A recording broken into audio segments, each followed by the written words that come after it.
Olá, amados, tudo bem com vocês? Iniciando mais um vídeo para o canal. Deus abençoe a todos. Passamos um tempo sem postar vídeo, umas 4 semanas, não é, amados?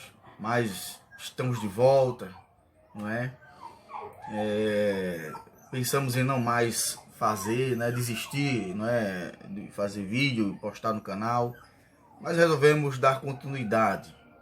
Nosso último vídeo, né, foi falando sobre os deveres das esposas, né, na orientação que Paulo traz na sua carta aos Efésios, capítulo 5, versículos 22 a 24. E prometemos aos irmãos trazer um esclarecimento sobre 1 Coríntios 11, 3, que vamos deixar para uma outra parte, né? Então hoje nós queremos trazer uma palavra de ensino, né, e esclarecimento também para os irmãos, sobre a transfiguração de Cristo, que está no Evangelho de Mateus, nos Evangelhos sinóticos, Mateus, Marcos e Lucas. Mas, porém, a dúvida de muitos irmãos é Mateus e Lucas. Mateus diz uma coisa e Lucas também diz outra. E muitos não sabem como interpretar o texto, porque em algumas Bíblias de estudo não traz um esclarecimento mais profundo com relação ao assunto. E nós vamos esclarecer. É simples, não tem nenhuma dificuldade. Vamos explicar de uma forma que os irmãos entenderão, sem falar de contexto histórico, etc, etc, etc, que é muita coisa. Pois bem, você que ainda não é inscrito no nosso canal, se inscreva no nosso canal, compartilhe os vídeos, as mensagens, que eu garanto que enriquecerá muito aquele que há de ouvir, tanto no ensino como na doutrina. As pessoas se sentirão mais entendidas com relação ao texto, sem contar que terão saúde espiritual ao ouvir a mensagem da palavra do Senhor, a explicação. Você que não é inscrito, se inscreva, ative aquele sininho para você receber todas as notificações que aqui forem postadas, e não deixe de deixar aquele gostei, porque assim o YouTube entende que você tem gostado do conteúdo, do material, do vídeo que aqui nós iremos postar. Pois bem, amados, hoje eu quero ler no Evangelho de São Lucas, capítulo 9, versículo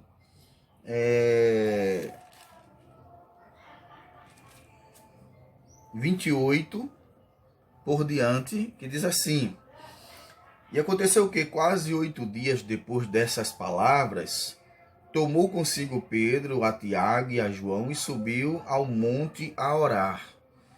E estando ele orando, transfigurou-se a aparência do seu rosto, e as suas vestes ficaram brancas e muito resplandecentes. E eis que estavam falando com ele 2 varões, que eram Moisés e Elias, os quais apareceram com glória e falavam da sua morte, ao qual havia de cumprir-se em Jerusalém. E Pedro e os que estavam com ele estavam carregados de sono, e quando despertaram, viram a sua glória e aqueles 2 varões que estavam com ele. E aconteceu que quando eles se apartaram dele, disse Pedro a Jesus: Mestre, bom é que nós estejamos aqui e façamos 3 tendas, uma para ti, uma para Moisés e uma para Elias, não sabendo o que dizia. Ok, pessoal? Pois bem, como eu havia falado aqui início, amado, quando a gente começa a estudar os evangelhos sinóticos, nós encontramos algumas diferenças com relação a alguns textos que também às vezes Lucas escreve, Mateus escreve, Então muitos ficam perguntando qual é o texto verdadeiro. Por que um evangelista de um fato, de uma coisa, e outro evangelista de outra, Então, bom é que a gente aqui fale algum dia num vídeo sobre os materiais usados por estes evangelistas, porque nós sabemos que nem todos os evangelistas, o Espírito Santo inspirou para escrever. Alguns pegaram fontes para também escrever. Então é bom a gente explicar, porque há texto no Evangelista de Mateus e há texto no Evangelho de Lucas, que a gente, quando compara um com o outro, a gente pensa que há contradição, mas não há contradição. Vai depender, não é, de que pergaminho o evangelista São Lucas usou e que pergaminho, não é, o evangelista São Mateus também ele pesquisou. Qual é a fonte usada para escrever aquele determinado assunto, não é? E a gente pode trazer referências. Eu prometo aos irmãos que aqui eu vou falar sobre isso aqui. Pois bem, quando a gente lê Mateus, né, capítulo de número 17, versículo de número 1, o evangelista São Mateus, ele vai nos revelar, não é, que depois de 6 dias, não é, Jesus ele transfigurou-se, não é? Então, para esclarecer, eu quero esclarecer aqui os irmãos, né? Que não tem nenhuma confusão com relação ao assunto, não é? Com relação a Mateus ou com relação a Lucas. Porque o evangelista São Marcos, ele segue a mesma linha, não é? Digo, São Mateus segue a mesma linha de São Marcos, que Mateus usou a fonte de Marcos. Então, para esclarecer aqui os irmãos sobre isso, né, capítulo 17, versículo 1, e o capítulo 9 de Lucas, versículo número 28, né, Mateus ele usa a expressão, né, 6 dias, né? Então Jesus transfigurou-se. Então, o evangelista São Marcos, aqui já no versículo 28, né, ele usa a expressão 8 dias. Então, vocês podem perguntar, irmão Luciano, como explicar este fato? Pois bem, amados, vou explicar aqui aos irmãos. Não é tão difícil como os irmãos pensam. Não é? Então, veja, a referência, não é, a 6 dias que Mateus usa, né, no seu evangelho, é uma referência rememorativa. Como assim rememorativa? Mateus, ele usa esse tempo, esses dias, no tempo entre o aparecimento, né, da nuvem da glória no Egito e o começo da revelação da lei de Moisés no Monte Sinai. Eu vou explicar novamente aos irmãos. Quando Mateus ele usa a expressão 6 dias na transfiguração de Cristo, Mateus ele traz uma referência rememorativa no tempo do Egito. Então, esta referência rememorativa remete ao aparecimento da nuvem de glória, né, e o começo da revelação da lei de Moisés, que foi dada no Monte Sinai. Você pode ver essa referência, não é, em Êxodo capítulo 24, versículo 16. Então, por isso que Mateus ele usa a expressão 6 dias. Está errado, irmão Luciano? Não, não está errada. Porque cada um usa uma fonte diferente da outra. Então, já o evangelista São Lucas, você perguntar por que Lucas usa outro dia? Então, Lucas, quando ele fala 8 dias, Lucas ele usa a expressão grega para uma semana. Então, Lucas ele poderia dizer também que após 6 dias. Mas Lucas ele fala já de uma expressão grega para aludir a uma semana fechada. Por isso que o Lucas diz 8 dias. E 8 dias é referente a uma semana.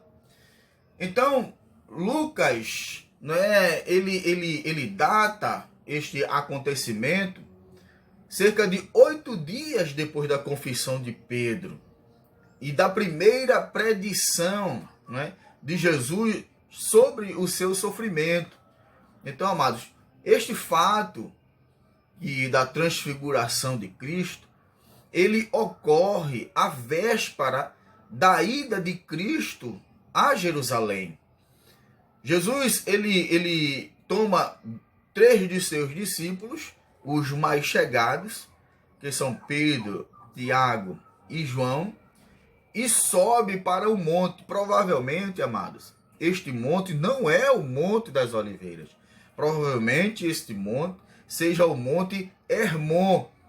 Esse Monte Hermon ele fica localizado cerca de 22 quilômetros ao norte de Cesareia de Filipe. Então, a transfiguração ela ocorre na vida de Cristo enquanto Jesus ele está orando ali neste monte. Então, no momento em que Jesus começa a orar, né, o seu aspecto exterior começa a mudar. Como assim começa a mudar? O Evangelho de São Lucas, como Marcos, como Mateus, ele revela que no momento que Jesus começa a orar, e o aspecto dele, sua face, começa a mudar no seu exterior, ele fala que seu rosto começa a brilhar como o sol. E no momento que o seu rosto começa a brilhar como o sol, as suas roupas, elas cintilam com o brilho do rosto, do corpo de Cristo. Então a glória, né, divina, ela resplandece na roupa de Cristo tão brilhante como um raio. Então, Pedro, interessante nisso é que Pedro, após a transfiguração de Cristo, ele não fala, quando descem, né, do Monte Hermon para se encontrar com os outros discípulos, ele não revela este fato, este ocorrido aos seus companheiros. Não. Pedro, só depois de anos, só depois de décadas, Pedro, ele escreve na sua segunda epístola, no capítulo de número 1, na segunda epístola de Pedro, capítulo 1, versículo de número 16 e o 17, que diz assim: porque não vos fizemos saber a virtude e a vinda de nosso Senhor Jesus Cristo, segundo fábulas artificialmente compostas, mas nós mesmos vimos a sua majestade, porquanto ele recebeu de Deus Pai honra e glória, quando da magnífica glória ele foi dirigida a seguinte voz: este é meu filho amado, em quem me tenho comprazido.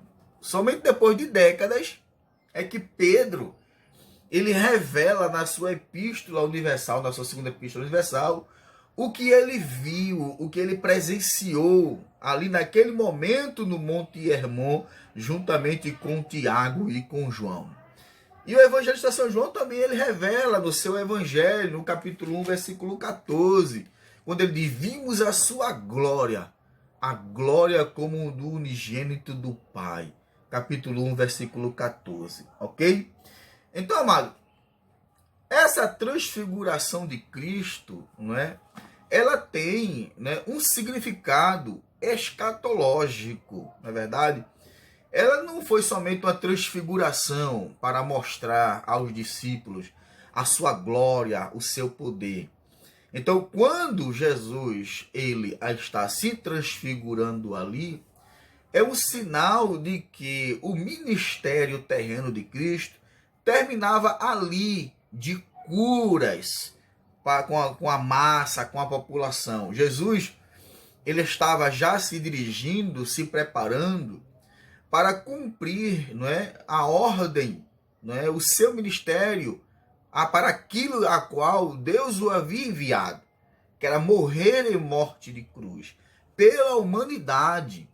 Então a transfiguração não foi um mero ocasionismo, não foi porque Cristo quis mostrar a sua glória ao seu discípulo, não. A transfiguração, pessoal, ela é uma pré-estreia da majestade de Jesus, quando ele voltar à terra com poder e grande glória. Como assim, irmão Luciano? Amados, a vinda de Cristo não é seguida de duas fases, é seguida do arrebatamento, a primeira fase, é aquela fase que nenhum olho verá, não é verdade? Que nós o denominamos de arrebatamento da igreja, não é verdade? Onde somente a noiva, os santos, os preparados irão subir para se encontrar com ele. Essa é a primeira fase, onde nenhum olho verá. Como também haverá a segunda fase, onde todo olho verá. Esta segunda fase, ela será semelhante à que está escrito no livro de Atos dos Apóstolos, capítulo 1, versículo 9, versículo 10, quando Jesus ele recomenda, não é, aos seus discípulos ficarem em Jerusalém até que do alto fosse revestido de poder. E no momento em que Jesus dá toda aquela recomendação, ele é levado, ele é ascendido ao céu em uma nuvem. Não é? E os discípulos ficam olhando aquele fenômeno. Jesus sendo levado, transportado para o céu numa nuvem, aonde aparecem alguns varões e dizem a seguinte expressão: varões galileus, por que estás olhando para cima? Este mesmo Jesus que viste subir, ele há de descer. Então, Jesus, da forma que subiu na nuvem, ele também virá nesta mesma nuvem, agora com poder e grande glória, para implantar aqui o reino, destruir o sistema implantado pela trindade satânica, a trindade que irá enganar os outros, né? Onde Jesus libertará a Israel, as nações. Quando Cristo libertar as nações, prendendo Satanás à morte, não é? E destruindo todos aqueles que se opõem a ele e implantar o reino, aí cumpre-se, não é? A pré-estreia, na verdade, da majestade de Jesus, se dá início à majestade da glória. Então, veja o que é que está escrito em Lucas 21, 27, sobre essa pré-estreia, né? Que a transfiguração, no caso, ela é a pré-estreia do que irá acontecer do futuro. É uma predição escatológica. Quando eu falo predição, eu estou predizendo aquilo que está dito. Quando Cristo fala de uma predição, ele está falando de uma profecia que já está, não é, em andamento. Ele fala aquilo que já foi dito, é o pré-dizer. Lucas capítulo 21, versículo 27, diz assim a expressão: e então virão vir o Filho do Homem numa nuvem com poder e grande glória.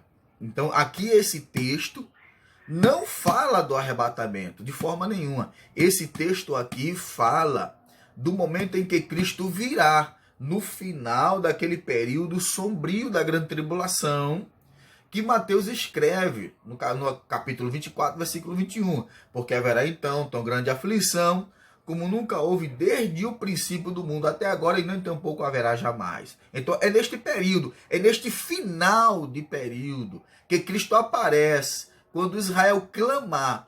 Esse clamor de Israel será semelhante ao que está escrito no capítulo 2 do livro de Êxodo, né? Deixa eu ver, Êxodo capítulo 2, vou mostrar aqui a vocês, versículo de número 24, quando o povo estava oprimido, não é? Sendo escravo, a exaustão, a opressão, estava aqui a opressão, deixa eu explicar aqui uma coisa, irmão, a opressão que Israel passará não é semelhante à opressão que a igreja de Pérgamo, a igreja de Tiatira passou, que o verbo grego ali é trípsis, é opressão, é pressão. Já o verbo usado por Mateus no 24, 21 é Filipe, é tribulação, é angústia, é dor. Então existe uma diferença, e nós falamos em vídeos anteriores. Existe a diferença de vocabulário grego do que está no Apocalipse de João, do que as igrejas passaram no período do Império Romano, com os imperadores e as perseguições, com o que vai acontecer em todo o mundo. Na verdade, a perseguição, a tribulação. Então, o que as igrejas da Ásia passaram não é semelhante, nem se equipara ao que o mundo irá passar, da angústia que irão enfrentar. Então, a angústia que o povo de Israel sofrerá é semelhante a essa aqui, ó. E ouvir o povo quando, no final, que vê que não era o que eles esperavam, que o anticristo, o Satanás dará poderes para enganar. Então o seu poder será um poder para o engano. Será um poder de milagre? Será. mas será um milagre para enganar, ludibriar as pessoas. Não será para salvar, será para levar para a perdição. Então, quando Israel clamar, será o mesmo clamor de 2:24 de Êxodo, que diz aqui: e ouviu Deus o seu gemido e lembrou-se Deus do seu concerto com Abraão, com Isaque e com Jacó. E atentou Deus para os filhos de Israel e conheceu-os Deus. Quando Israel reconhecer que Jesus Cristo é o Messias e clamar, Jesus ele virá na nuvem, com poder, com grande glória, com uma pré-estreia, não é? Da transfiguração, onde os discípulos vê a glória de Cristo, a glória de Deus se revelar em Jesus. Aí Jesus implantará, não é, o reino. Ok, pessoal? Pois bem, quando Jesus ele se transfigura, não é, no monte, aparecem dois grandes personagens do Antigo Testamento. E cada um desses personagens representa algo, não é? Então, Moisés, não é? Esses dois, eu quero dizer aqui a vocês que no momento da transfiguração, esses dois personagens, eles aparecem assim de forma súbita, não é? Sem esperar, não é? Então, esses dois homens, eles aparecem, não é? No momento em que Jesus está com a sua glória resplandecente e eles brilham, não é? Com o brilho da glória divina. E no momento em que Elias e Moisés eles aparecem, eles começam, não é, a conversar com Cristo, a falar para Cristo, não é, sobre a sua morte, sobre o caminho que ele irá enfrentar até o Calvário, não é, sobre o plano divino de Deus, não é, para a humanidade, ao qual Cristo deveria cumprir. Então, então Jesus ali, ele estava ouvindo da parte de Moisés e de Elias o que estava prestes a se cumprir, né? De ele ir para Jerusalém. Então, a presença de Moisés e a presença de Elias são presenças significativas. Por quê? Porque Moisés, ele é o grande legislador do Antigo Testamento. Ele representa a lei. E Elias, ele é o grande representante dos profetas, né, da profecia. E Jesus, ele não veio Jesus, ele veio para um objetivo, não é? Ele veio para cumprir a lei e os profetas, os quais ambos, tanto a lei como os profetas, dão testemunho, não é, de Cristo. Quer dizer que Moisés e Elias, eles indicam o cumprimento de todas as sombras e profecias do Antigo Testamento sobre Cristo. Então, na aparência de Jesus, né, tem a intenção, né, de assegurar aos discípulos que o que irá acontecer em Jerusalém está em concordância com a profecia do Antigo Testamento. Ok, pessoal? Pois bem, nós vamos parar por aqui para o vídeo não ficar muito longo. No próximo vídeo nós daremos continuidade sobre a transfiguração de Cristo. Ok? Pois bem, espero que eu tenha esclarecido um pouco as suas dúvidas. Tem mais coisas para nós falarmos com relação à transfiguração, que irá enriquecer o seu conhecimento. Deus abençoe a vocês, Deus abençoe a sua família. Você que não se inscreveu, se inscreva. Ative o sininho, não é? Para receber todos os nossos vídeos, tudo aquilo que a gente for postado. E não se esqueça de deixar aquele seu gostei. Amém? Deus abençoe. A paz do Senhor Jesus.